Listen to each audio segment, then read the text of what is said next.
Community radio ബെൻസിഗറിൽ ഇപ്പോൾ കൊല്ലം അടയാളപ്പെടുത്തുന്നു. തയ്യാറാക്കി അവതരിപ്പിക്കുന്നത് വല്യശാല രാജു. വനത്തിനുള്ളിലെ ജലധാര.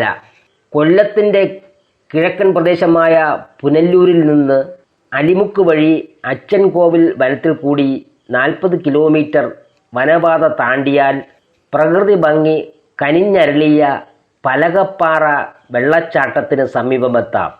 പിറവന്തൂർ പഞ്ചായത്തിൽ മണ്ണാറപ്പാറ ഫോറസ്റ്റ് റേഞ്ചിൽപ്പെട്ട മുള്ളുമല വനപ്രദേശമാണ് ഇത്. ഉൾവന പ്രദേശത്തു നിന്നും ഒഴുകിയെത്തി ഉരുളൻ പാറകളിൽ തട്ടി ചിന്നി ചിതറി താഴേക്ക് പതിക്കുന്ന ജലധാര വന്യമായ വനശോഭയുടെ നിശബ്ദതയെ ഭഞ്ജിക്കും. മണ്ണാറപ്പാറ ഫോറസ്റ്റ് ഓഫീസിൽ നിന്ന് കൊടും വനത്തിൽ കൂടി കാൽനടയായി 4 കിലോമീറ്റർ സഞ്ചരിച്ചാൽ പലകപ്പാറ വെള്ളച്ചാട്ടത്തിന് സമീപമെത്താം. യാത്രമധ്യേ ഈറ്റക്കാടുകളിൽ മേയുന്ന ആനകളെയും വന്യമൃഗങ്ങളെയും കാണുകയും ചെയ്യാം. ഇനി വിനോദസഞ്ചാരികളെ ആകർഷിക്കുന്ന മറ്റൊന്നാണ് ചടയമംഗലത്തിലെ ജടായുപ്പാറ. ഐതിഹ്യമുറങ്ങുന്ന ജടായുപ്പാറ വിനോദസഞ്ചാരികൾക്ക് വിസ്മയമായി മാറുന്നു. ചടയമംഗലം ജംഗ്ഷനിൽ സമീപം 79 ഏക്കർ സ്ഥലത്ത് 3000 അടി ഉയരത്തിലാണ് പാറ സ്ഥിതി ചെയ്യുന്നത്.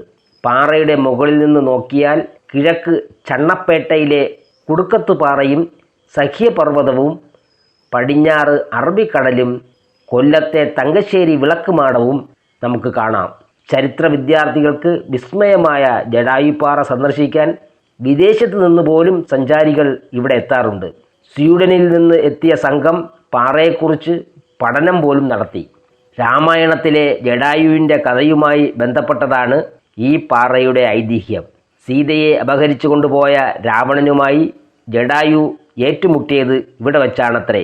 ഘോരമായ ഏറ്റുമുട്ടലിനൊടുവിൽ ജടായുവിൻ്റെ ചിറകറ്റ് പാറയിൽ വീണു. അവിടെ തോണിയുടെ ആകൃതിയിൽ ഒരു കുളം രൂപം കൊണ്ടു.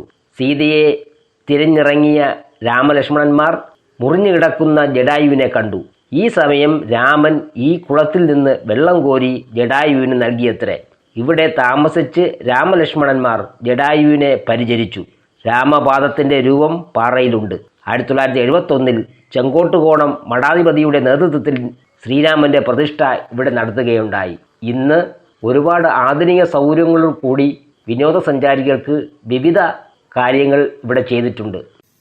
കമ്മ്യൂണിറ്റി റേഡിയോ ബെൻസിഗറിൽ ഇതുവരെ കേട്ടത് കൊല്ലം അടയാളപ്പെടുത്തുന്നു. തയ്യാറാക്കി അവതരിപ്പിച്ചത് വല്യശാല രാജു.